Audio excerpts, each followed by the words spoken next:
Get ready. Start.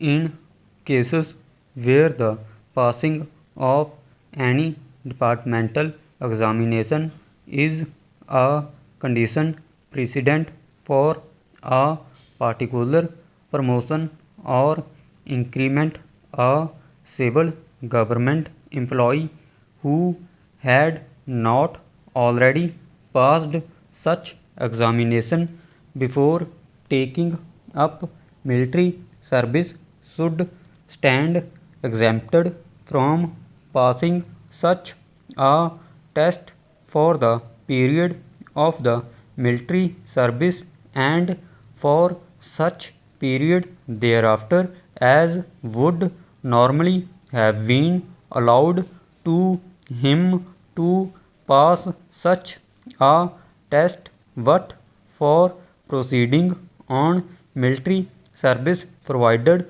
that if a similar test has been passed by him while on military service, he will be exempted altogether from passing such a test. Full stop. Next para.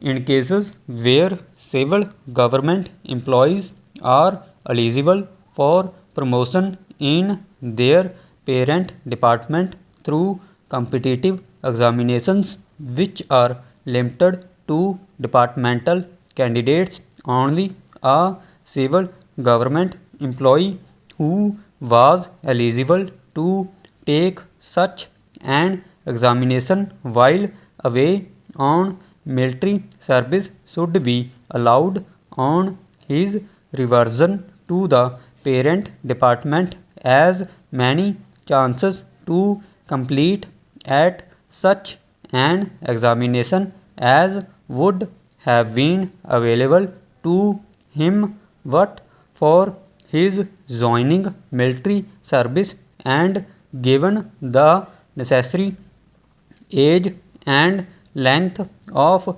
service relaxations for this purpose. Full stop. Next para. If he competes successfully at the first, second or third etc. available opportunities, he should be deemed to have passed the examination at the first, second or third etc. occasion he would have appeared had he not joined military service should be assigned rank at the bottoms of the corresponding select list and should be promoted retrospectively with effect from the date from which he would have been promoted on the basis of such rank. Full stop.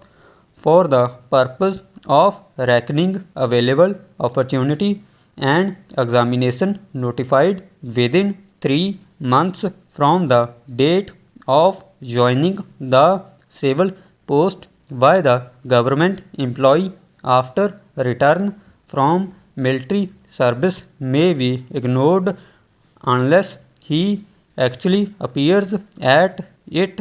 Full stop. Where the names of 2 or more civil government employees are so added to the same select list, their inter se ranking will be in the order of their merit at the competitive examination. If they are selected for inclusion in the select list on the result of the same competitive examination. Full stop. If, however, names of 2 or more civil government employees are added to the same select list on the basis of different examinations, their inter se ranking will be determined by the government in consultation with the Punjab Public Service Commission. Full stop. Please acknowledge receipt. Stop.